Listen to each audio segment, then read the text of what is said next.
We are live now. Good afternoon. I, Vivek Singh, on behalf of Indian Forensic Organization, welcome all the attendees. And before we start this webinar, I just want all the attendees to note down some points. This webinar is a live session.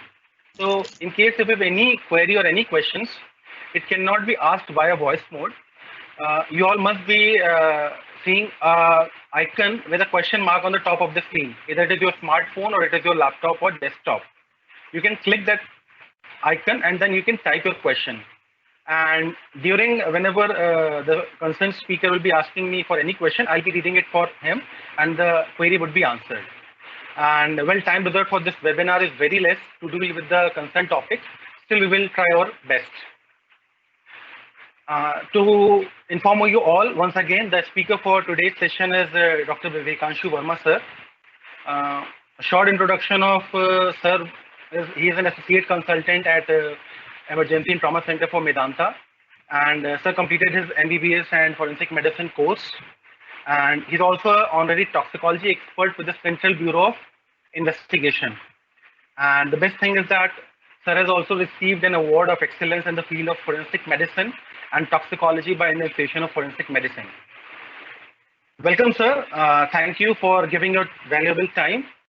And now you can start and you can take over the session, sir. Over to you, sir. Thank you. Thank you for the nice introduction. So hi, all the participants. We will discuss today on the toxic plants, the venomous bites and stings by animals, and the related forensic science in which we face all these issues. So first, we should understand what is forensic toxicology. So forensic toxicology is the branch of toxicology that deals with the criminal use of poisons and the investigation and detection of such criminal use. Now in this definition, although it looks very simple and short, you can see that it is the criminal use, not the medicinal use. Poisons are used for different purposes. So any chemical which is used for rescuing a person, then it becomes a medication. That is what our today's topic logo is, that the dose that makes it a poison. That is, what is the dose which it can save or it can harm. And then the investigation. Now when we investigate, there are different views regarding the investigation. One is the investigation which is done on a spot, that is the crime scene investigation, in which the role of forensic science becomes very important when it is on the bedside of the person who is found dead or in a dying state, that what are the specimens you have to collect. And then we detect by identifying the culprit, identifying the poison, identifying the victim. So this is the detection which goes the physical detection, and then the chemical detection which we do by the chemical test. And the purpose is again for the justice. That is, the person who has suffered the harm, he should get the proper investigation and justice for punishing the offender. So that is our role of forensic toxicology. Now we'll try to understand what are the different criminal poisoning which we will discuss today, because we can't cover the whole topic. So we will basically focus on our plants and animals, in which there will be the cobra, about a case of husband and wife, then the crate, the snake charmers and the thuggy, which was quite popular in the past in India, then the rattlesnake, in which a scientist who was studying about it, he died due to that, then the bite of an asp, which was a famous in Cleopatra's suicide, then the invertebrates, they are the scorpions, which were used to attack.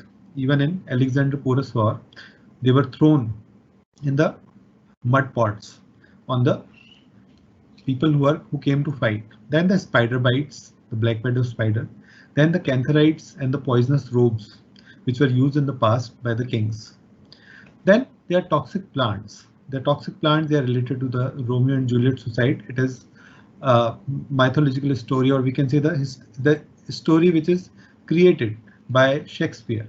So it is not real, but it has been depicted, and opium was one of the drugs which was used. Then Lord Buddha's death by toxic mushrooms, the railroad poisoning the cannabis and datura, and the ranamo. So before starting that, we will try to discuss what is the Trinity principle in toxicology. When we discuss about the venomous animals and the poisonous plants, when we say it is toxic, so everything is toxic which is harms the person and it deranges its vital functions of its organs.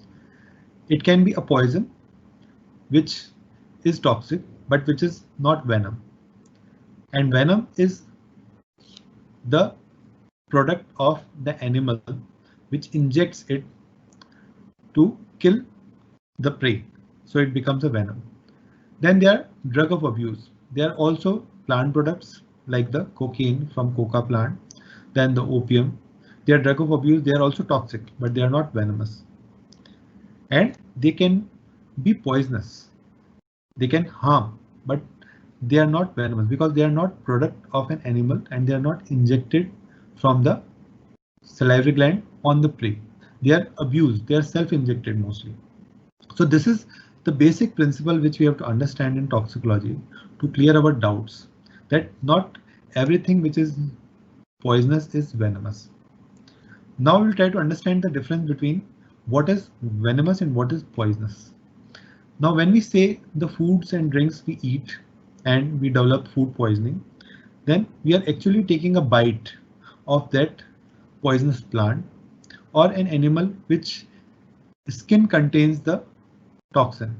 So then it becomes poisonous to us. Like we discuss about the mushrooms, the stale food and the midday meal, or even the hooch tragedy. When we say hooch tragedy, it is methanol, ethanol, but it is a plant product because it is by fermentation of the plant in which the sugar cane is there, by which it is prepared. So it also becomes derivative of the plant. And in the rave parties, cocaine is abused, so it is a plant product. Then the bites and stings. Now they are injected, either the snake bites or the scorpion stings. Then they are injected and they become venomous. So that is the difference between poisonous and venomous.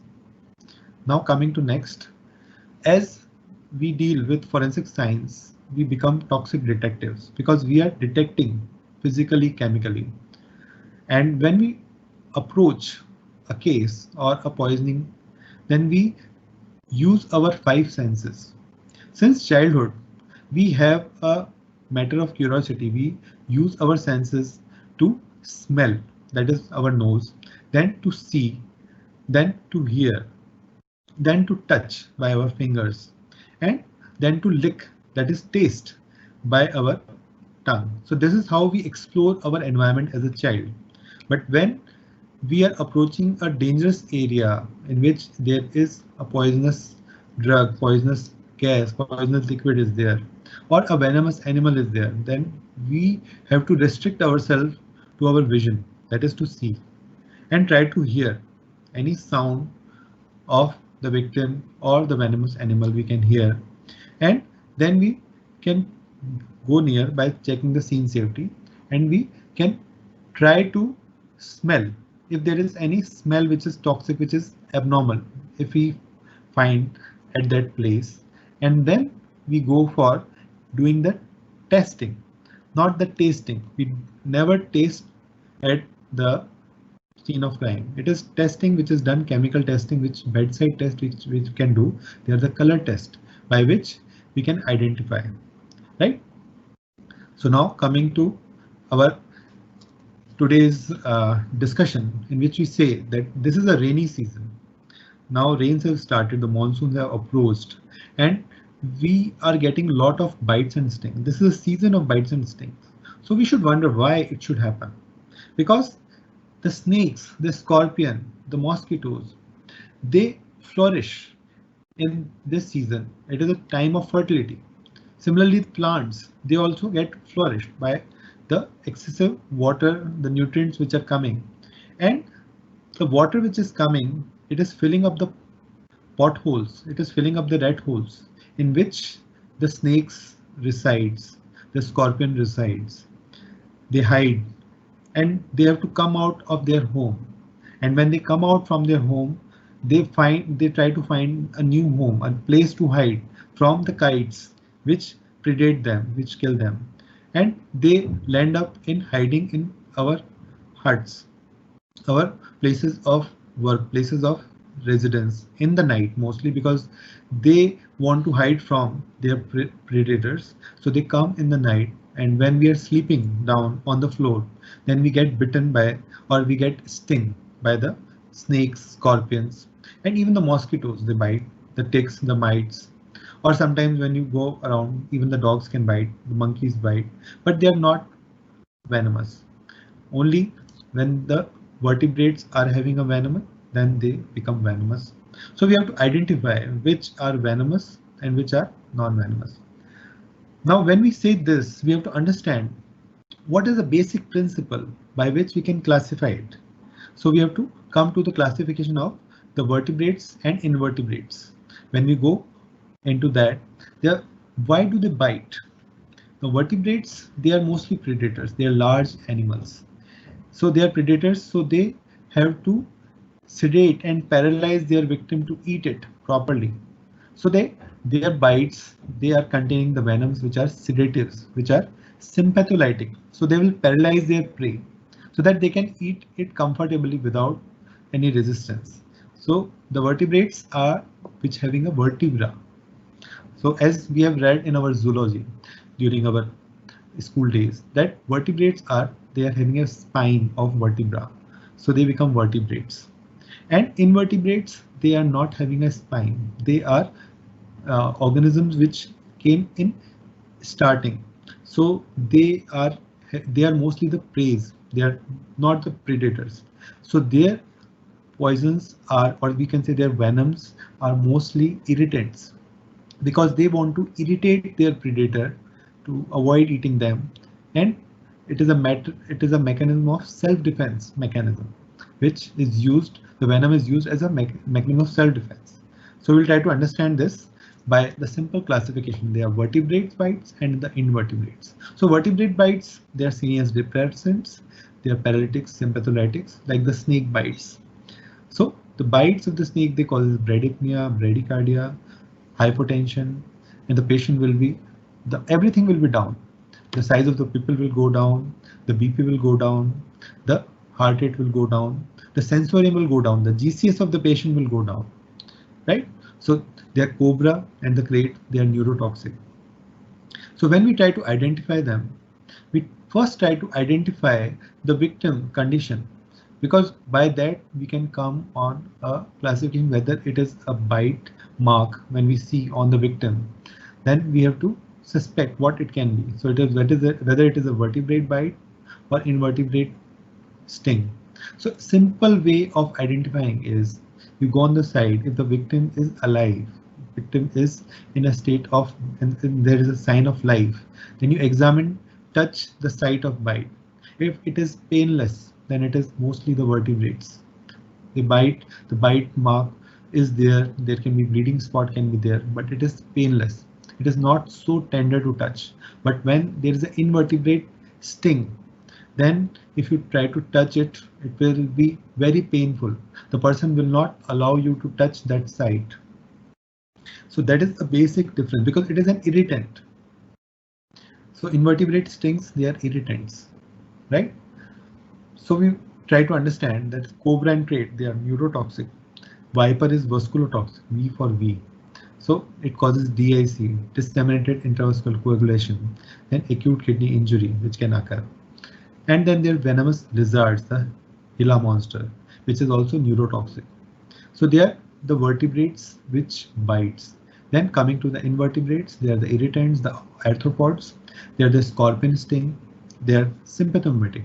So in this irritant, everything will go up. So the BP will shoot up, the heart rate will go up, the size of the pupil can increase. Then similarly, the patient sensorium, it will become altered sensorium. Patient will be restless, violent. There will be autonomic storm will be there, right? So there is Indian scorpion sting. It is cardiostimulant. It can cause priapism, accelerated hypertension, arrhythmia. Now, when we discuss about scorpion, we can see few scorpions with us. We have an Indian scorpion. Can you see this? This is an Indian scorpion, that red scorpion, in which these are the claws by which it bites. So scorpion do bite. but it is not venomous. The venom is in the sting. So we should be very clear that scorpion stings. It does not bite. We should not get it confused, right? Although they can bite by their claws to eat their prey, but they will sting first. If there is a predator, if they want to get away, they want to save themselves, they will use their sting to inject into the predator to get away from them so that they do not eat them, right? So this is the sting. You can see the stallion, the sting mark is there. Can you see this? And this is the appearance of a red scorpion. Now, the basic principle in venomous animals is when they are small, when they look beautiful, then they are more dangerous.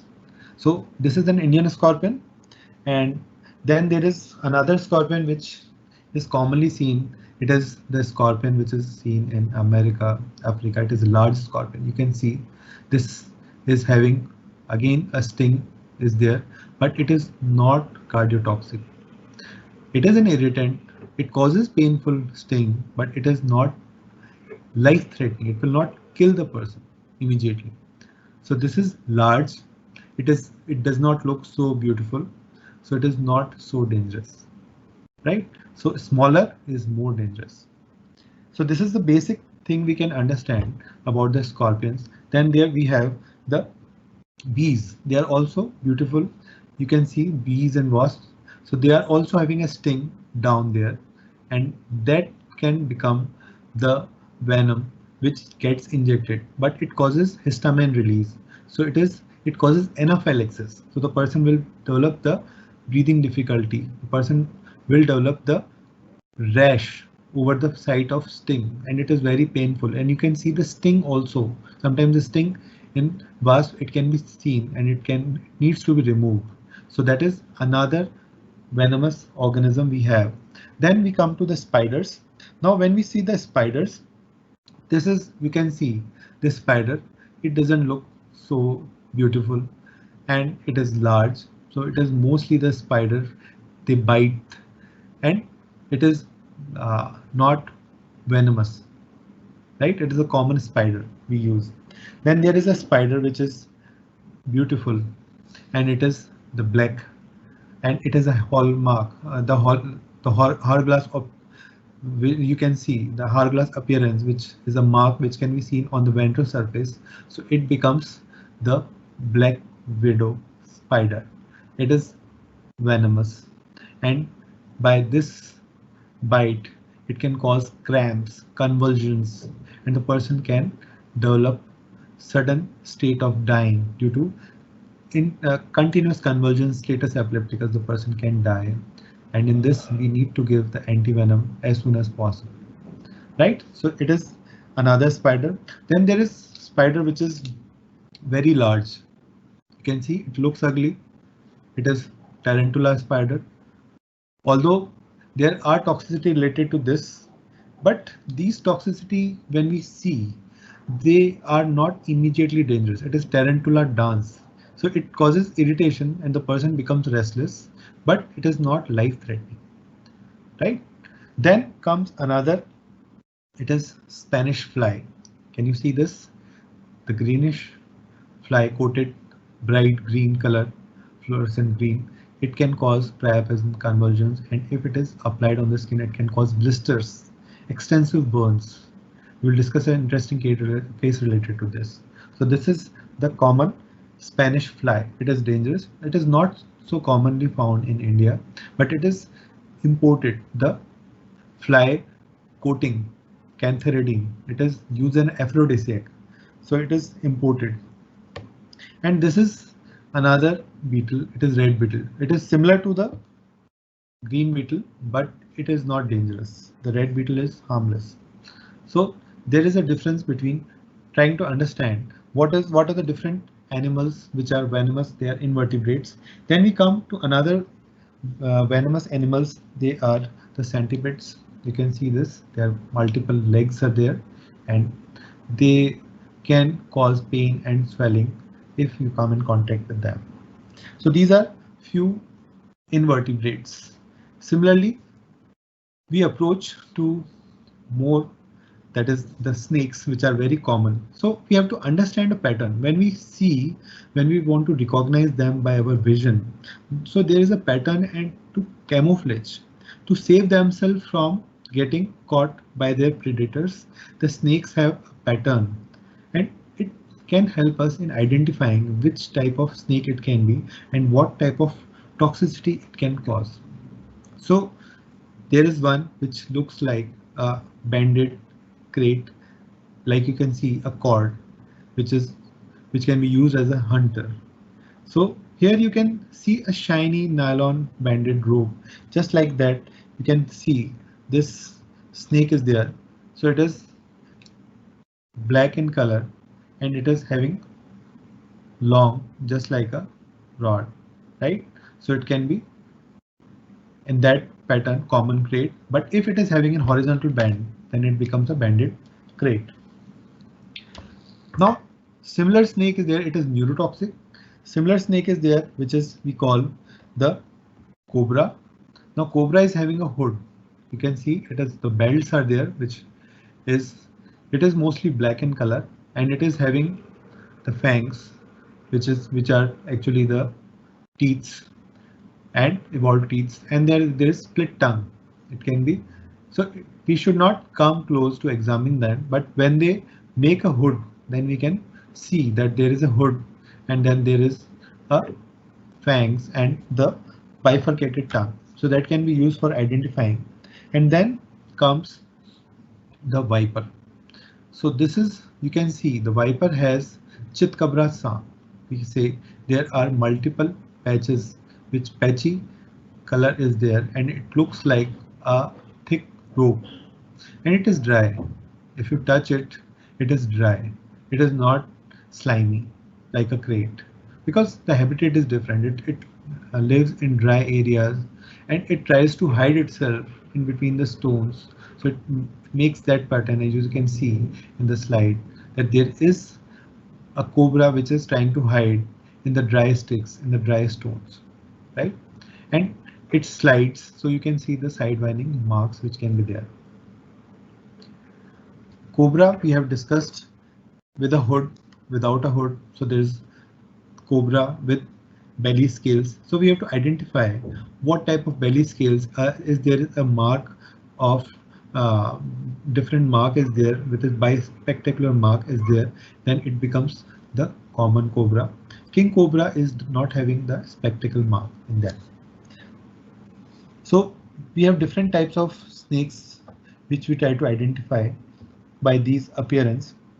We're discussing the cobra. It is a baby cobra, in which you can see there is, it is just like it is a king cobra. It is not having a spectacle mark, and it is appearance. You can see there are the scales. When we try to examine the scales down, can you see this? Scales are horizontal, while on the surface there are scales which are circular. Scales are there. Now what is the purpose of these carnivorous snakes having horizontal snakes? Because these helps in sliding and aiming when the snake wants to bite its predator. So they aim it like this, position themselves, and on the floor they position it, and they use these horizontal scales on their under ventral surface to stabilize and to jump forward.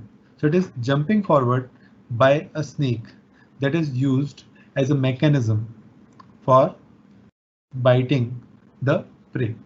So that is a basic identification in the predator snakes, in which you can see them. While non-predator snakes, the simple, like we can see this is a green snake. It is non-venomous. So it is mostly, although they are also preying on small insects, but they don't have a venomous bite like this also.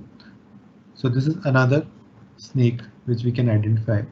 So identification is important with the white mark, whether it is spontaneous bleeding in the dark brown urine, then it is viper. Then bitten in a day with paralysis, it is cobra, because it causes neuroparalysis. bitten in night while sleeping in farm, then mostly it is the krait, because they come in the night to bite. They come out of their holes. And bitten while swimming, surfing, then they are the sea snake. They are also similar to the kraits. They are not having a hood, and they but their scale, their tails, when we see their tails, when we want to examine their tails, then their tails, they are having a, just like when we see, this is one of the snakes which comes in the sea. So the tails will be flat and they will be to flap. They can use that as a flap to swim in the water. So the difference between a sea snake and a land snake is, the land snake, there is a tapering tail is there, but in sea snake there is a flap like tail is there to swim in the water, right? Then you can see these vipers. There are different types of vipers which are hiding in the, either in the plants and the stones, or sometimes in the rocks. So they have that large appearance. They are large, thick vipers. You can see this, one of the vipers. This is also, you can see, this is a viper. Can you see this? It is a large head is there. Can you see this triangular head is there? And there is a pit. Sometimes you can find between the eyes and the mouth, there is a pit in the between the nose. So it is pit viper. It can be there, or without pit, then it can be a viper which is having a large size, and you can see a tapering tail. Can you see this? This is a tapering tail, and there are multiple segmented tail is there. And when you come across a live snake, then you can actually hear the sound of this rattling sound. So it is one of the vipers. It is a rattlesnake. So it is, can you see this? There's down there are scales which are horizontal, and up there are scales which are circular is there, and there is a rattling sound. So can you recognize the rattling sound of the snake? We have a rattling sound. We use rattle to play in our childhood. So is it the rattling sound which comes when the rattlesnake is there? No, this is not the actual rattle sound. It is the sound which we hear is, this sound is a death rattle. Death rattle which comes when the person is bitten by a snake and his larynx is edematous and the person can't breathe in. So there is a snoring sound which comes, that is known as the death rattle. But when a rattlesnake comes around, then it is, the sound is like this. I will make you hear. So this is the sound of rattlesnake. So you can see the tail is there, which is having multiple segments, and it actually makes it to move.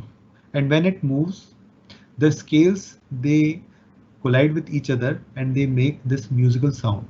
So although it is very musical to hear, but it is the rattlesnake which is having a vasculotoxic bite with a venom which can be dangerous. So these are the rattlesnakes. You can see another snake I can show you. This is also one of the rattlesnakes. They are not available in India. But if a person brings an exotic snake from outside, sometimes people bring for the zoo, then you can see these type of large snakes with a rattle in the tail, and head is triangular, and you can see it is not having a hood, and it is large, and it is chitkabra samp.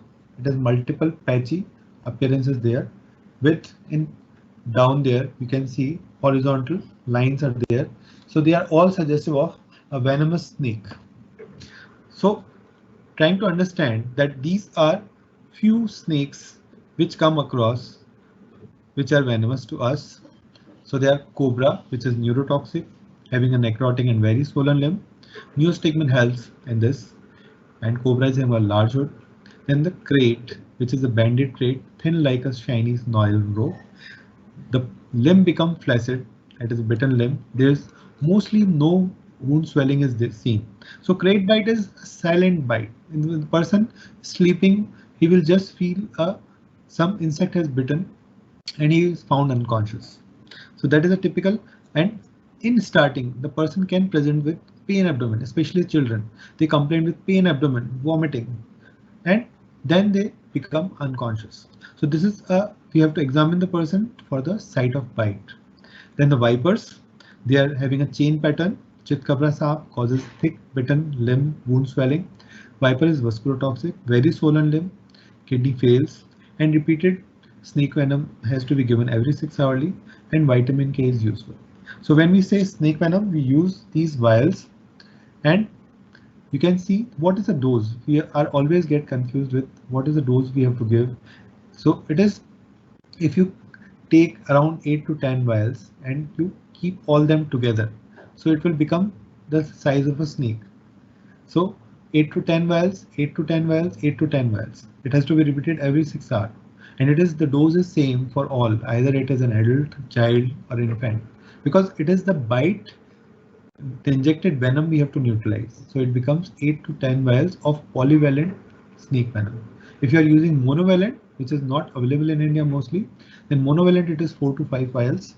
Monofab we use for the venomous snake bite, and we advise only when there are signs of envenomation. Then there is saw-scaled viper we discussed, the sizzling sound, the side-winding marks on the same desert. They are dwellers, they are small sized like a thin jute rope. And the sea snakes, they are myotoxic, they causes muscle aches and they causes myoglobinuria. So these snakes we need to identify, and there are many cases which has occurred due to that. So I've shown you few snakes, they are dummies which we have kept for identifying the common snakes. This is the baby cobra, you can see, I've shown you in the image. This is a baby cobra, it is having a hood, but when it is dead, you will not be able to see the hood because this is expanded by the live cobra to terrorize its prey. So this is an hood is made to terrorize the prey. So when the cobra is live and it is ready to hit, so it will raise up and make a hood. But vipers, they don't make a hood, but they can also rise, and they can sometimes the African vipers, they can very large in size and they can hit. Then the Egyptian cobras are there. We were discussing, they are not having a mark over there, spectacle mark, but they are having a hood. So they are Egyptian cobras, and then they are non-venomous snakes, the green snake and the yellow snake. Then there are one more snakes are there, which are coral snakes. So coral snakes, they are just like crates. They are not having a hood, and they are multicolored. They are attractive.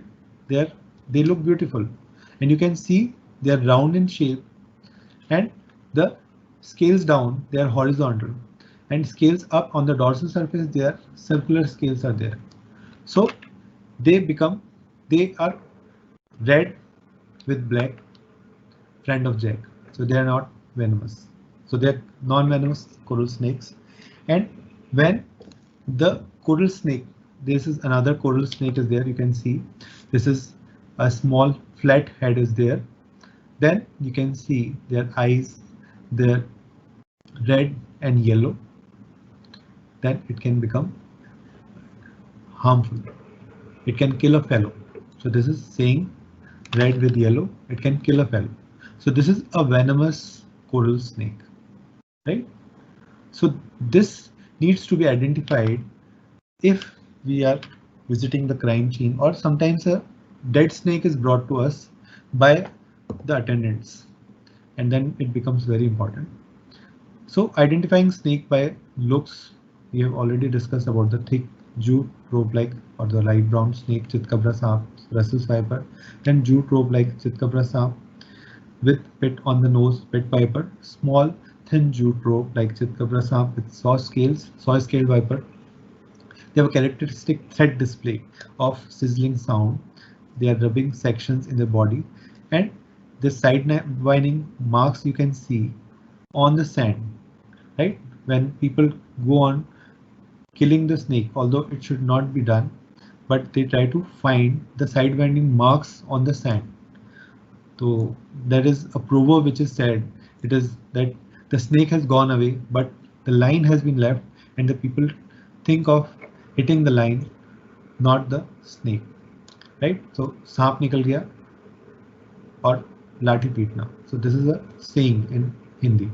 So then the black nylon rope like thin snake, it is great. Black nylon rope with a thin banded snake, it is a banded crate. So this is a pattern which we can use to identify the common. And then the waist belt like appearance with a hood, that is a cobra. Now there was one famous case recently in which it came to limelight. There was one doctor who was bitten by a snake. So what happened? She bought a vegetable, and you can see there the vegetable has been brought, and in this it is a cauliflower, in which you can see that in this there is a animal which is hiding in between. So it looks like a slimy animal which is hiding down, but you can see the scales are not horizontal completely. So just like when we try to see that it is the horizontal, you can see the lines are there, and then their circular lines are there. So on the left side you can see there is a earthworm which get confused with a snake, baby snake. An earthworm is not venomous. It is moving both sides, while the snake moves only one side. It is having a head. You can see actually a head, which the snake comes out, and then there is a tail which is tapering, which is not there in the earthworm. So that is, we get confused sometimes. The same happened in that case, that when we try to identify the venomous animals, you can see that there is a horizontal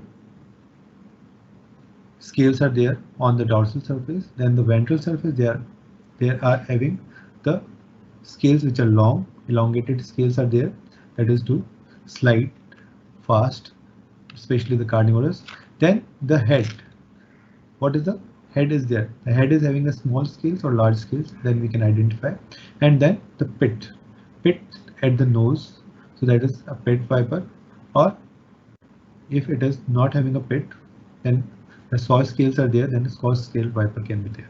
So these are few things which we can use for identification in forensic toxicology. Then this is, you can see the venomous bite. There is a bite side, you can see the bleed, and in the urine also the bleeding is there. So that completes our snakes. Now we will try to come on the scorpions and the invertebrates. So do you have any questions you want to ask?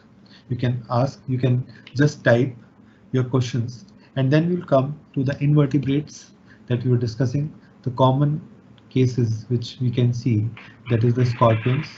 We have discussed few scorpions. Then the poisonous robes. Now this was a poisoning device which was used by the kings as robes of honor. So as you can see, the king used to wear robes, and these are honored from one king to another. So there was one infamous case in which a Rathod prince was thus killed to death by robe of honor presented to him by Aurangzeb, who was in 700 AD the emperor of India. So he honored it with a robe which was coated with the coat, you can see, with the poisonous insect, which is not venomous, but the coating of this is having a cantharidin, which it becomes harmful when applied on the skin. It causes extensive burns, right? So cantharidin is extensively toxic on application locally, and when it is ingested, then it becomes toxic systemically, and it causes acute kidney injury. So on local application, when the person wears it as a robe, then it used to get absorbed and the person would develop extensive burns and will die due to sepsis. So it is in days the person used to die, not immediately. So the rope is offered, the burns will not occur immediately. It takes at least 2 to 3 hours for the symptoms to develop. So this case was one of the documented case in our forensic textbooks. Then the Queen of Gernor that also killed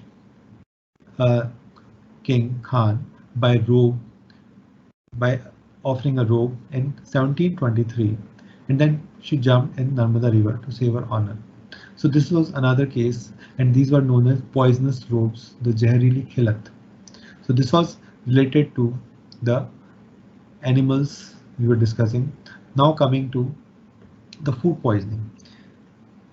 The food poisoning we say is the food we eat. So this is after completing the venomous part, we are coming to the poisonous, that is the seafood toxicity, the mushroom toxicity, then the cheese reaction. These are also the products of the derivatives of the animal food, and they can cause cheese reaction. The Chinese restaurant syndrome, the food choking which can occur. So these are common food poisoning which are enumerated to us. And the stale food, if you eat, then it can also become poisonous. Now, when we come to the seafoods, they also classify similarly as vertebrates and invertebrates. So vertebrates, they are neuropaletic, they are sympatholytic, they are depressants, like the sea snake, they are myotoxic. Then the venomous lizards, the Gila monster. Then the frogs, the poison dart frog. Now its skin is there, and you can see this is a poison dart frog. The darts on, you can see this is just like the bull's eye. So there are different dots are there, and it is bright green in color. So this is the one of the specimens to show you in the museum of the frogs, the poison dart frog, which can be poisonous, right? So sea snakes, venomous lizards, then the fishes. We have few fishes which can be toxic. So there is a ciguatoxin which can be paralytic to ciguataria, paralysis of the limbs and facial muscles occurs. So it is neurotoxic. So it is mostly the large fishes which eats on the algal blooms. So they causes the toxicity of ciguatoxin. And then the tetrodotoxin, it is another. It is, you can see the fugu fish. So it is the tetrodotoxin is there, which is a puffer fish. You can see that it is puffed out. It is totally swollen, and it is a mechanism by which it tries to terrorize its prey by puffing it up. So this is a delicacy, a Japanese delicacy, which is eaten, but it contains tetrodotoxin at the ovaries. So both sides below the fins, you can see their ovaries are there. So they needs to be removed before eating the puffer fish, the delicacy, because if it is not removed, then it can cause sudden paralysis in the person who eats it. So this is a seafood which they are all neurotoxic because they are vertebrates. Then coming to the few invertebrates. So invertebrates are the shellfish. So shellfish is all the fishes which are the oyster, clams, mussels, snail. So they are irritants. So they can cause paresthesia, tremor, and convulsions. And then there is jellyfish. It is again an invertebrate, so it causes irritation. By these, you can see this. These are the legs of the jellyfish, or they are the hairs. So you can get stung by these hairs. The long hairs are there, and it can cause irritation on the skin. So the person will develop a pattern of a hunter, like a sea bather's sickness, and itchy anaphylactic reaction can be there by just coming in contact while you are swimming. So this becomes one of the poisonous for causing the harm. Then there is octopus, which is again, it is poisonous. It is, you can see this is one of the blue ring octopus which causes poison, not the common octopus. So we have blue ring octopus which is there. You can see this is blue rings are there. So this is venom. This is causing the poisonous. It is, if you attack it, it can release its venom and it can be poisonous for the person who comes near to them, right? So these are all aquatic seafoods and they can become poisonous, and they are linked to sodium. They are basically blocking the sodium channels. So since sea is full of sodium chloride, salt is there, full of sodium chloride. So sodium channel blockers are these toxins which causes neurotoxicity and the person becomes drowsy, disoriented, right? So there can be seafood which can cause ciguatoxin, the sexitoxin, the tetrotoxin. So they all causes neurotoxins. They are marine toxic. They act on the nodes of Ranvier, and they can cause neurotoxicity like the ciguatoxin. You can see the person will develop ataxia, cold will feel hot, hot will feel cold. There will be bounding headache, and it is heat stable. Even if you cook it, the person will develop ciguataria toxicity if you eat it. Right? Similarly, there is scombroid poisoning. This is also neurotoxicity which occurs, and in this also person will develop dizziness, morning headache by eating the scombroid fishes. Then there is fugu. We have discussed. Fugu is a type of neurotoxic tetrodotoxin, which is puffer fish, which is eaten. If it is the ovaries which contains the toxin are not removed, then it can become toxic to that person, right? So this is the fugu sushi. Sushi is the Japanese delicacy which is prepared by the fugu fish. Then there is ciguatoxin causing the pounding headache. Then there is paralytic shellfish poisoning. So shellfishes, the oysters, the clams, if they are eaten, they causes neuroparalysis. The person can't swim and they feel like if they are in the water, they can't swim. So they will feel a sinking sensation and they will go into a state of neuroparalysis after vomiting, and they will feel ascending paralysis, ataxia, and they may need ventilator support. So these are all the seafoods, the poisoning which can cause by them. Now coming to the mushrooms, that is the Amanita rubescens, the edible non-toxic mushroom you can see here. This is non-toxic and we eat regularly. It is also this season, rainy season, it causes lot of mushrooms all around due to the rains. You can find if you go in the forest, especially on the hilly areas near Nepal and Himalayan zone, then you can find the mushrooms in Sikkim. There are mushrooms are there and there edible mushrooms are there, but there are some non-edible poisonous mushrooms. So they are the toxic red brown Amanita muscarica. So this you can see that is this is the Amanita muscarica. Can you see this red with white dots? So this is Amanita muscarica. This is Amanita pantherina. So this is also one of the toxic mushrooms, poisonous. If we eat it, it can be dangerous for us.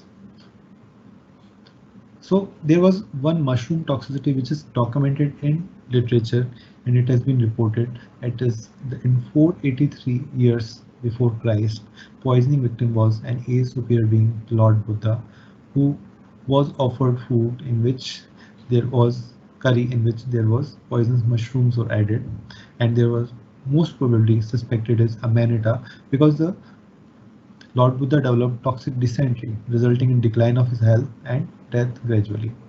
So that was one of the historical poisoning which is reported in Indian literature, that it is mushroom toxicity which has happened by the toxic mushroom. Then there is Coprinopicus mushroom, which is black, inky black is color, but it causes toxicity when you ingest alcohol with this. So it causes disulfiram reaction on consuming alcohol with this. So this is the inky cap mushroom which can cause toxicity on ingestion. Then there is psilocybe. This is yellow mushroom. It is one of the mushroom which can cause yellow brown in color, and it is hallucinogenic. So it is also known as magic mushroom because it is used by people to do black magic on people by feeding them with this, and they start hallucinating, and they will not be in their senses, they will develop altered sensorium. So this is what we call the psilocybe. And then jack of lantern, this is one of the yellow mushroom. It is just like yellow stool, it causes diarrhea, and the person can have sometimes confused with edible centrales, but it is poisonous to humans when eaten, whether raw or cooked, and typically causes vomiting, cramps, and diarrhea. So these are the common mushrooms I have shown you, which are toxic, which can be harmful. So easy recall for mushroom toxicity: the color of the mushroom, which correlates with the organ-specific toxicity. Red brown, amanita, which is hepatotoxic. Then the yellow brown, just like the yellow brain and nerves, hallucinogenic, psilocybe. Then the yellow stool color of the jack of lantern, just like it causes diarrhea. And the inky cap, the Copronicus or Atramentia, the coprine myotoxin, alcohol flush reaction it causes, and disulfiram reaction is known when it's consumed with alcohol. Now coming to the common Indian plant toxicity, which we can discuss are the aconite, the cannabis, the castor, the cocaine with Coca-Cola, whether it is there or not, the datura, oleander, opium, the suicide tree, the tobacco, jamalgota, then the jasmine. So these are all plants which we will discuss, but we'll try to understand the basic botany first to understand, to recognize them as a toxic detective. What are the poisonous plants? The toxic plants, when we say, they are either the three vital organs which can get affected, and the person can die immediately after consuming these plants. They are irritants to the heart, irritants to the brain, and irritants to the lungs. So when we say plants, why the plants are harmful? Which plants are toxic to us? So the plants which display their flowers, which display their seeds for germination, for circulation of the seeds into the environment, for fertility, they are having visible fruits and plants which are beautiful in color, which looks, they are known as angiosperms. So they are the flowering plants which need protection from herbivores.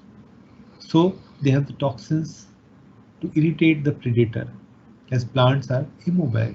So unlike animals, the difference between plants and animals, we are get confused even whether the mushrooms are plants or animals, but they are fungus, but they are immobile. So they come into the section of the plants. But when they are immobile, they are having the angiosperms, they are having the toxins to irritate the predator. While gymnosperms, they are not producing any flowers or visible fruits. They hide their seeds inside, so they are very non-toxic most of the times. So toxic plants, the ingestion of plants is one of the top 10 causes of poisoning nationwide. Decorative ornamental plants are found in many homes, and home landscape yards provide access to a variety of attractive and potentially toxic plants. Fortunately, serious poisoning from plants is rare in children because the quantity of plant material required to cause serious poisoning is greater than what a small child ingests. But serious toxicity or death from plant ingestion is usually as a result of intentional abuse, like the Simpson wheel, the misuse of the teas which are steeped in the plants, or the suicidal attempts which is done, like the oleander which is ingested. So the mechanism of toxicity is irritation mostly. So irritating to the brain, the stimulants, the datura, cannabis, tobacco, strychnos, hemlock, castor, they are irritants to the brain. Then the CNS depressant, they are opium. Then the heart irritants and stimulants, they are the atropa, datura, belladonna. Then cardiotoxic, digitalis, aconite, aloe, suicide tree. Then the airway irritants, they are Dumkin, philodendron. Then the stomach irritants, they are castor, colocin, proton, glory lily, marking nut, mayapple, red pepper, rosary pea, they are stomach irritants. Intestinal irritants, they are banberry, pokeweed, English ivy. Liver irritants, they are neem, ackee, comfrey, sassafras, mushrooms. Kidney irritants, they are oriental star fruit. So oriental star fruit, the fruit is just like this. You can see Oriental star fruit, the calcium oxalate producing plants. So if you eat it raw, it is the Oriental. If you cut this fruit, that shape will be like a star. So it's known as star fruit. So it can be written to the kidney, and people who are already having a kidney dysfunction, they can develop acute kidney injury due to the calcium oxalate deposits by this. Then we were discussing about the philodendron. So this is the philodendron, you can see. So it is irritants to the airway. And then the dermal irritants, the poison ivy or poison oak. So we have the leaf poison ivy, you can see 3 leaves. We will discuss in detail. So irritants, the abrus, the castor, the calotropis. You can see the seeds, the round, small, red, black seeds of abrus. Then the oleander, we can see these flowers, they are round, yellow flowers are there, which are funnel shaped. Then the foxglove. Now foxglove is digitalis. So digitalis, you can see they are bell-shaped flowers. We have plants. So if you want to identify them, so there are dotted inside. You can see these are flowers. They are long and they are in clusters and they are hanging down, bell-shaped. So they are the digitalis, which can be toxic, and then the chrysanthemas. Then comes the dhatura, the cannabis, the strychnine. Now in dhatura, you can see they are bell-shaped flowers. They are purple in color, or sometimes they can be white. So this is bell-shaped flowers. You can see dhatura. So there are 5 to 6 leaves are there, and the petals are there, and the seeds. You can see the berries. The toxic berries are there. So they can be toxic to the person, the children especially who are playing, and it can be harmful to them. Then the cannabis and the strychnine. So they are toxic to the brain. So we'll come to pattern. How do we identify what is toxic in plants? So There's a question. yes. It's a question long waited, so I would want it to be answered. There's a question by one of the attendees. It's being asked that, as you said, that 6 to 8 vials of anti-snake venom repeatedly in case of snake bite as per length. So is it that dose same for all kind of snake or just only for cobra? When we discuss about the anti-snake venom, so anti-snake venom, the dose is a polyvalent anti-snake venom we are using. So it covers a common force, that is the cobra, the krait, the soy-scaled viper, the pit viper. So it covers all of them. So either the person is bitten by a cobra or a krait or a viper. The dose is 8 to 10 vials of polyvalent anti-snake venom which we give. So in India we have this anti-snake venom vial which is available. It costs 1000 per vial, and it has to be given 8 to 10 vials in a go. That is, in 1 hour we give, and we can repeat the dose every 6 hours in any venomous bite in which there are signs of envenomation. Right? Okay, thank you, sir. Okay. So then coming to, we were discussing, now we, just like in animals, we discuss to identify them, the patterns. In plants also, I have shown you few plants. Now we'll try to understand that how we can identify them. So there are leaves by numbers, or the flowers, they are having numbers. So we can easily remember them, 3, 4, 5, 6 or multiple. So leaves of 3, poison ivy. So you can see these are offered, especially in right now going on is monsoon Mondays. There, Lord Shiva is offered all the toxic plants. They are offered, especially the poison ivy. Now the poison ivy, it is leaves of 3. There pair of 3 are there, and it is actually non-poisonous. It is just a dermal irritant. So it is a misnomer for this poison ivy that it is poisonous. Similarly, poison oak, so it is also a misnomer. They are irritants to skin. So although if you touch them and if you come in contact with their sap, milky sap, it can cause irritation and it can cause rash on the skin. And if you get exposed it repeatedly, then it can cause anaphylaxis. But it causes delayed hypersensitivity. So when you come in contact with this, you will not develop immediate life-threatening status, but you will develop after 3 to 4 days. So you will not be able to recall what may have happened. So that is what it is very commonly offered during the monsoon season in Mondays to Lord Shiva. So it is one of the poison ivy. Then so we'll discuss one by one how to identify them with the slides. The 4 leaves, that is the aromatic clove, the 5 petals, that is nightshade family Atropa Dhatura. Then 5 united petals, they are oleander and suicide tree.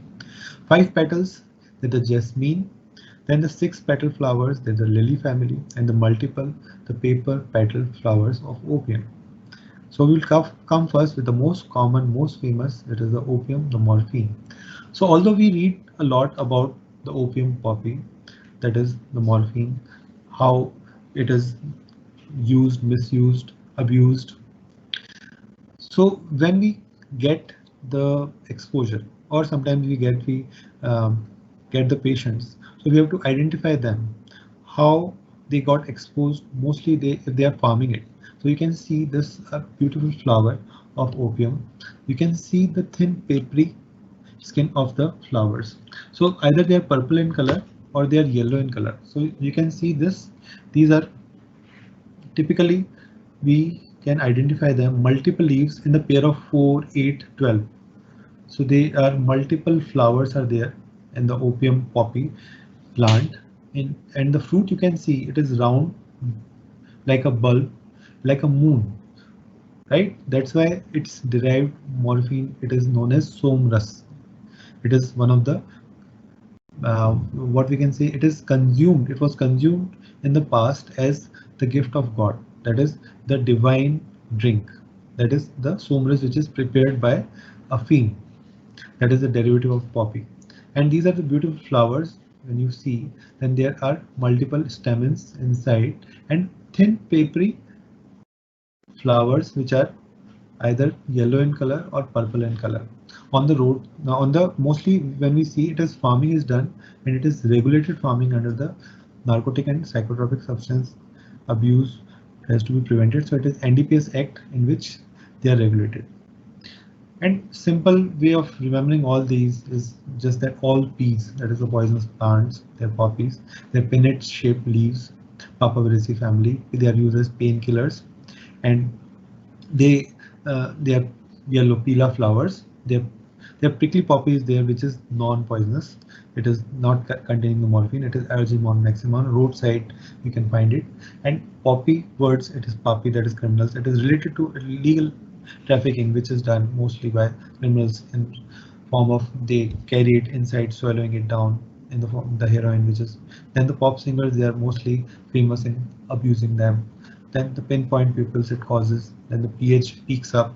That poppy flower, paralysis of breathing, and the petals in 4s, 8s, or 12s. But this is a simple way of remembering it botanically about identifying the toxicology related to the poppy plant. You can see the thin papery flowers. Even you can see the sunlight coming down. So they are so thin, easy to identify. And they are pairs in 4s, 8s, and 12s. And the poppies and the seeds, which are the poppy seeds, which are post ke dani. So they are poppy seeds and the milky sap, which is extracted. So milky sap contains the morphine, codeine, thebaine. So these are the alkaloids, the toxic alkaloids. The post ke dani, which are you can see the seeds, they does not contain morphine. They are non-toxic, so they are consumed especially in Thandai. And then when we go for the prickly poppy, that is the roadside, you can find this. It is very common. It is non-toxic, but the spines are there for protection. Similarly, like poison, their spines are there. So it is to protect from the herbivores. So it is the family of poppy, but it is non-toxic. Now the bedside test, which is done. Sorry to Yes, interrupt. If you yes. can please put your PPT onto presentation mode, it would be more clearly visible. Okay. Now is it visible? No, so it's in PPT mode. The option it is onto the right side below of your Windows screen. In the PPT mode.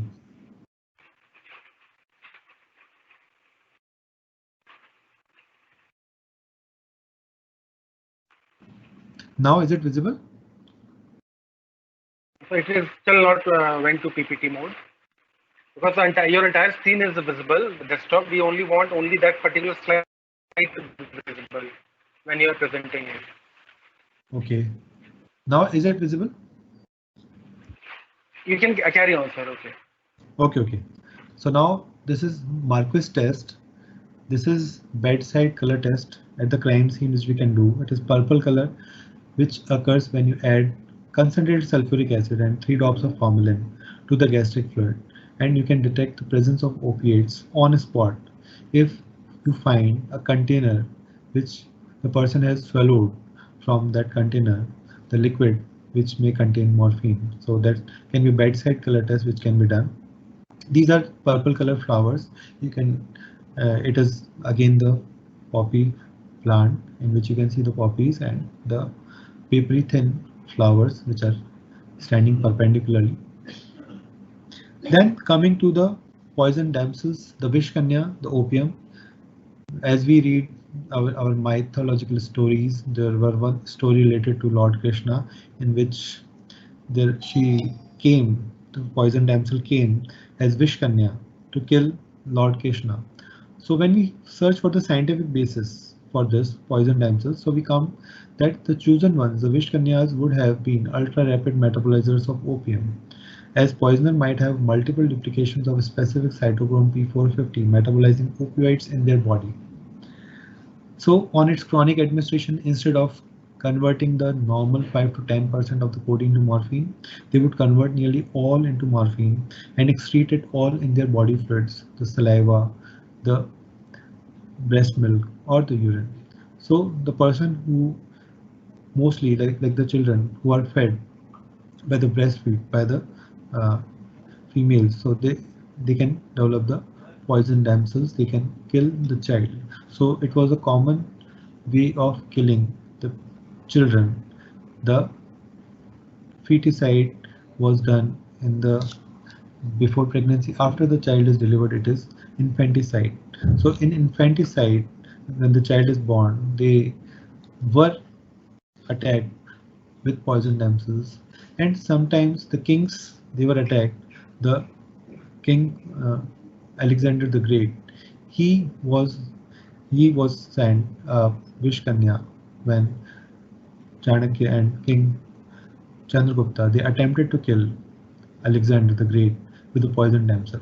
Although he left due to the malaria epidemic in his soldiers, and he was not actually came in contact with the poison damsel, but it is documented that poison damsels were sent to Alexander the Great in the past. But when we search for the scientific basis, it is the ultra rapid metabolizer of opioid that is there, which was found.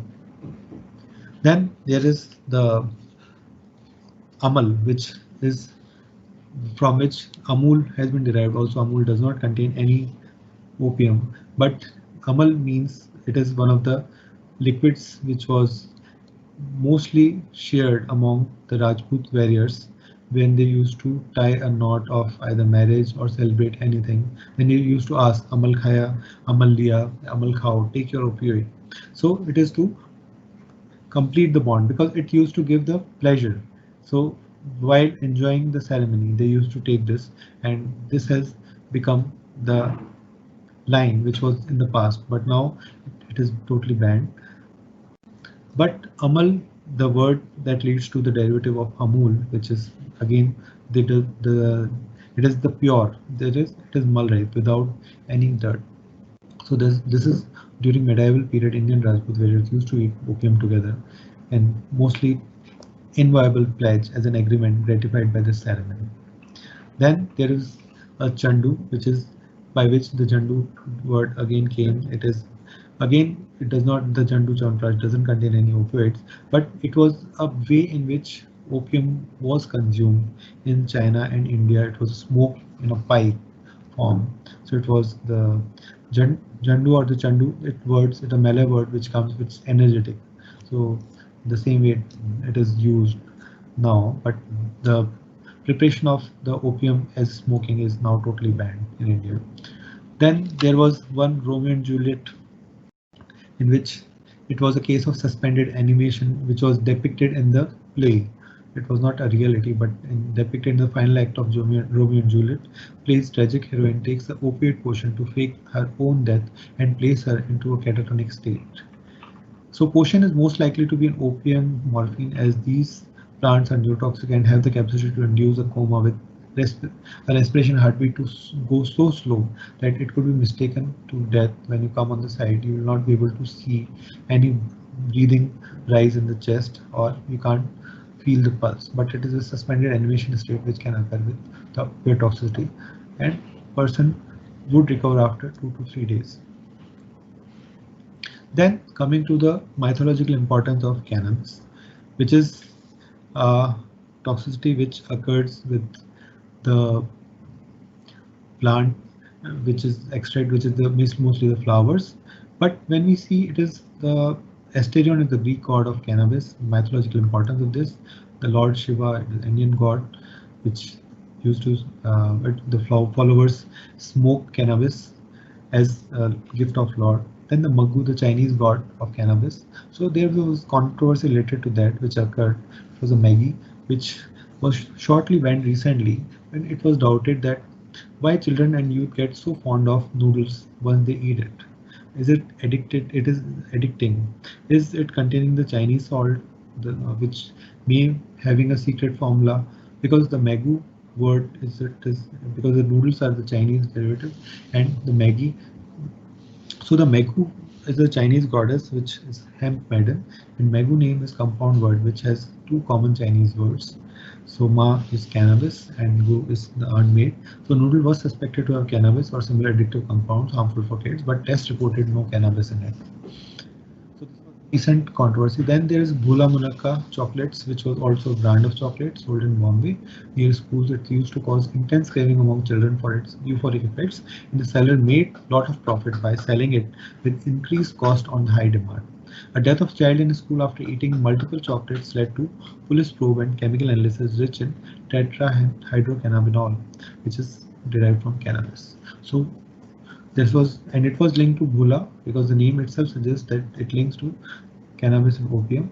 It makes a person Bhula completely imbecile when the person consumes it. Then there was Proton. Proton was, it was in the one of the serial killers, Charles Chobra, as a tourist guide. He used to hunt lonely foreign tourists in the ocean and sea beaches, relaxing and tanning the swimsuits, tricked and laced them, these victims, with powerful laxative derived from the Persian proton. And it was just a phase in which, as a good Spartan, he will then offer them first aid ORS packets and pills, which used to contain methaqualone, which were stupefying agents. So they were pretended to be anti-dysentery medicine, and once the lonely tourists they used to get these type of toxicity, he used to steal all their belongings, and many died, and they were in their swimsuits. So it was Bikini Killer he came to be known as, and he used the Persian proton. So this was the famous Thuggy in which he used to befriend the lonely passenger. Even now, railroad poisoning, it is done by these flowchart in which we are emulating all these things. What may have happened. Then there is one Behror's toxic tea. It is near Delhi Road. We see a lot of people who are traveling alone. So there's a board which is mentioned, Yatra ko chetawani hai, that is travelers are warned, do not consume drink or food shared from unknown co-passengers. Because the people who want to do thuggy, that is to stupefy people, and they used to mostly add cannabis and sedatives with them, or stupefying the businessmen and take belongings from them. So there was one recent Delhi High Court judgment related to that, in which it was an egg bhujia. The stupefying agent was administered and people were theft. Then their first case of suicide in Indian mythology related to self-immolation. It was the Nataraj, the Lord Shiva, who did Tandav at the killing spree, and it was associated with chronic cannabis consumption, which we see the run amok. As per the Shiv Puran, Lord Shiva ran amok on killing spree after Sati's suicide. In Indian mythology, the story goes that the Sati marries Shiva against the wishes of her father Daksha. In retaliation, Daksha organizes a fire sacrifice of Yagna and invites all his son-in-laws except Shiva to partake the ritual. So angry at the exclusion of her husband, Sati rushes into the sacrificial wedding and confronts her father, who mocks Shiva's ascetic ways in front of the assembled guests. So what is Ranamo? Was it Ranamo? So unable to bear this public humiliation, Sati herself kills by leaping into the sacrifice of fire. And when Shiva learns to this event, he experiences deep rage and sorrow, casting away his usual calm and indifference. He transforms into a fierce killer and goes on a rampage, attacking everyone who has been silent witness to the Sati's death, and Yaksha is beheaded. But the vengeance does not take away the sorrow. Shiva then dances around the world, carrying the charred remains of the Sati's corpse, killing everyone around. So this was the Tandav that happened. So when we try to correlate with recent killings, the mass gun firing which occurs in USA by the kids who are in their teens or college going, who are not considered, it is not considered an act of terrorism, but they are considered as run amok because when their samples were taken from their blood and urine, they were found to contain cannabinoids. So under the impact of cannabis on chronic consumption, the person can run amok. Similarly, there were Indian cases of Tis Marka, Kanpati Mar, Hathura Mar in Rajasthan, in which they used to abuse cannabis chronically and they went run amok. So these are few medical legal importance of cannabis which are related to that. Now coming to the poison ivy, we have discussed about this. The 3 leaves, they can be identified by, and it is not poisons actually. The poison oak, poison sumac, poison ivy, they are misnomer. And they are used basically the lacquer tea, varnishes for food furniture, and turpentine oil, which is derived from this plant. Then you can identify this poison ivy, poison oak, poison sumac. Don't touch them because you can develop anaphylaxis. Then coming to the clove, all 4s, that is, you can see the lucky 4 leaves. It is serrated just like the 4-leaf pocket square, and you can see the clove seeds which are there. They are just like a ring holding the pearl. So this is the 4 claws. They hold the ring, the clove seed, and the flower of this and the fruit of this, and the leaves are serrated and 4 leaves are there. So peppermint, it is another aromatic. It is of the same variety of the clove family. In the wintergreen plant, the salicylates, they are also of the same variety. You can see the 4 pattern of the 4 leaves which can be there. And then this is the clove plant in which you can see the 4 leaves together. We can identify this. And then coming to the ricin, ricin is the, you can see the flowers, they are 5. So they are pattern of a ricin is palm of Christ. So it is a folk remedy which was used, and this is basically, it is purging agent which is used, the castor oil. But if you extract ricin from it by concentrated form, then it can be neurotoxic to the person who has consumed it. So this was one infamous case which occurred with ricin, in which a spy was killed by using that. Then the nightshades, they are the Dhatura, Brinjal. They are all having the, you can see all 5s are there. So they are 5 feet tall. Their flowers with 5 petals are there. So they can be identified. You can see the size that they are 5 mm seeds are there, 5 cm bell-shaped fruit, 5 cm long purple flowers of Dhatura, 5 united petals and 5 flowers, 5 sepals, 5 inches long, egg-shaped low leaf, 5 feet tall plant is there. You can see these leaves in the plants, and this is the 5 feet plant you can identify of belladonna plant. And these are the berries of this, the nightshade, Atropa belladonna berries are there, they are egg shaped. And these are the flowers, the funnel shaped flowers are there of the nightshade family. And this is the belladonna plaster for pain relief which is used, which is, and this you can see the spiny apple of the Dhatura belladonna plant. And these are also, you can see the 5 feet tall purple colored flowers. Then the zombie making by voodoo magic, it has been documented that it contains the mandrake, the nightshade, and the derivatives of tetrodotoxin, the zombie powder. Then coming to the tobacco, tobacco is also of the nightshade family. It is also having 5 flowers, funnel shape, you can see beautiful flowers.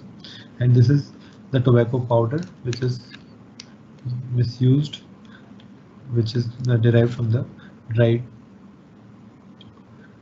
this. And coming to the tomato, which is non-toxic, it is also of the nightshade family.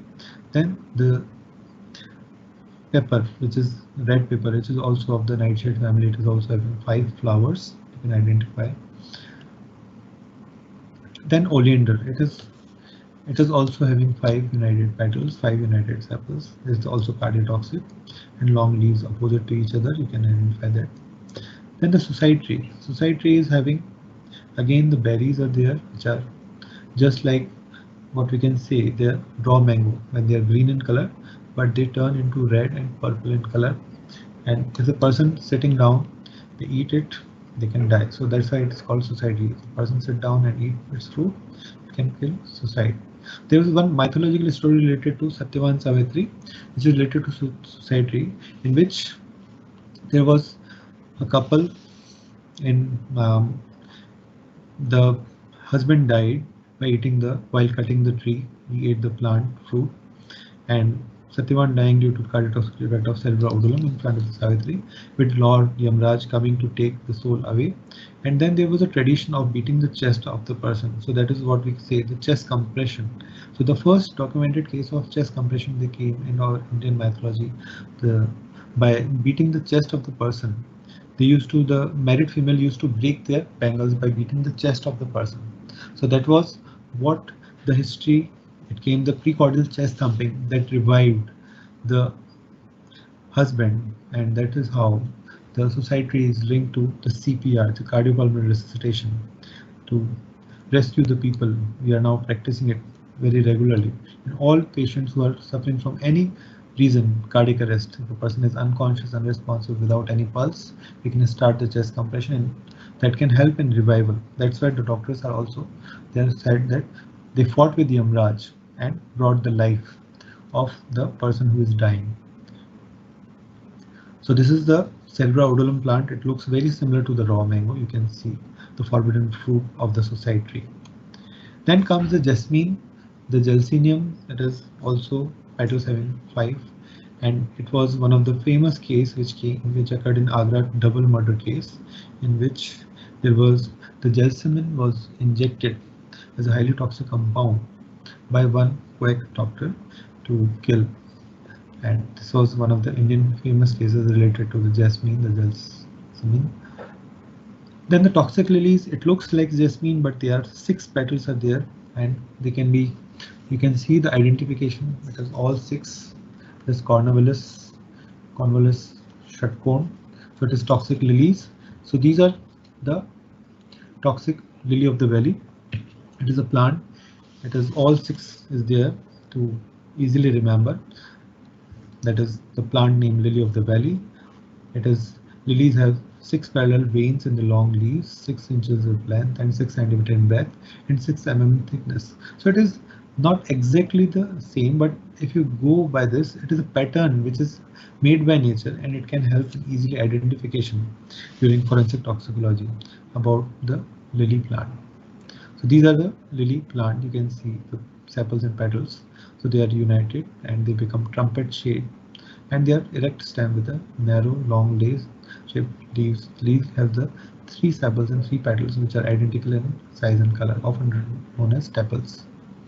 So these are shutcone. So it is shutcone, in the English word of hexagon, in which the plant is classified as 1 in the poison scale, which means it is a major toxicity that can lead to death. So it can be easily remembered as shutcone majavils because it gives pleasure to the hexagon. So lilies have, you can identify this is long, there's 6 parallel veins you can see in them, and this is related to mythology related to Mary's tears. It is connected to the religious woman with sorrow and loss. The lily fruit, because it can cause toxicity. So this is the lily derived different scents, perfumes which are available, but they are not containing the actual toxin. They are just having the flavor of that, because even if you smell it on long term, it can become toxic to the person. So their flavor is synthetically made, but they are not actually containing the lily of the valley. Perfume is available, but it is not containing the derived toxin. So if the person consume this perfume, he will not develop the immediate toxicity related to the toxic lily, because they are not made directly from this plant. Then the aconite, the last but not the least, is the aconite is the cone shape. You can see these are cone shaped, which grows at roots, and they're just like carrots. You can see this. This is the carrot plant, in which it is cone shape also, and it is orange in color, and it is dark in color, and it can be toxic to the heart. It is cardiotoxicity. It can cause convulsions. It can cause conduction blocks in the heart. It is found in the rockland mostly. So this you can see the cone shape, and it was just like the cone. It is used as an arrow head, applied on the arrowhead for causing the killing the prey.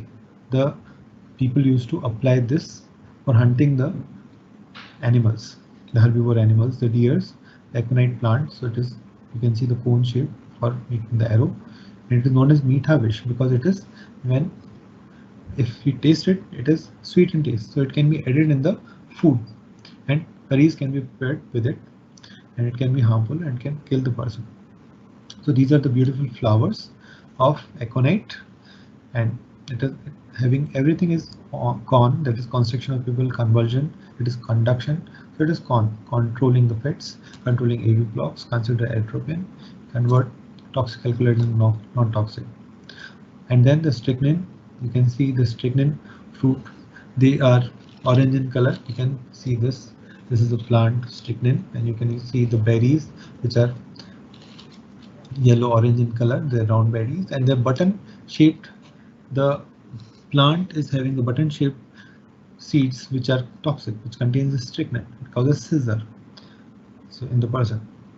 Then the coca plant, which is the toxic berries related to the Coca-Cola. It contains cocaine or not? So there was a controversy related, and that is known as the poisonous spread. You can see these are the coca plant, in which their study was done, which was actually detoxified, or we say decocaified, which was prepared. The Coca-Cola does not today. The Coca-Cola does not contain any cocaine. So it was an infamous Coca-Cola trial which went in 1911, in which Dr. Willie, who was the father of the Pure Food and Drug Act, he went into the trial in which he asked volunteers to consume and see the impact of it, any toxicity which occurs or not. And by that, the trials went, and that helped in establishing the Food and Drug Act, which prevented the adulteration and misbranding. So Coca-Cola is still misbranded because it is named Coca, but it does not contain cocaine. It contains caffeine, right? So it is misbranded, but it raised a controversy and it helped in establishing. That's why Dr. Willie is known as the father of the Pure Food and Drug Act. So this all we have discussed, the toxic berries and cherries which are related to that, and that's how it completes our discussion on. We say berries and cherries, these are basically, again we get confused, what are berries, what are cherries. So berries are having a stone and cherries are not having any stone in this. So stone fruit, cherries are fruits and berries are fruit, but cherries are not berries, they are drupes. So stone fruits are also called drupe, of the fruit with a large stone inside. So when we see the blackberry, jamun, blueberry, so they're all having a stone inside there. In this, then the cherries. So edible cherry is the bear. Bear is a cherry, although it is having a stone, but it is having a stone fruit in which it is berry is a cherry and not a berry. So that's complete our discussion. So this is the approach we develop, the sympathetic and the sympatholytic toxidrome when the person is agitated or person is totally depressed and drowsy. So that's how we can classify and identify by this flow charts about approaching a patient in forensic toxicology, whether the person is intoxicated with a stimulant or a sedative. So now you can ask any questions, if any.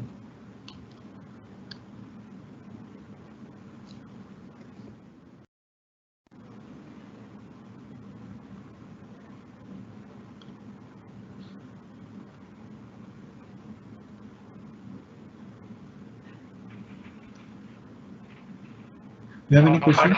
Questions, please. You can type down in your.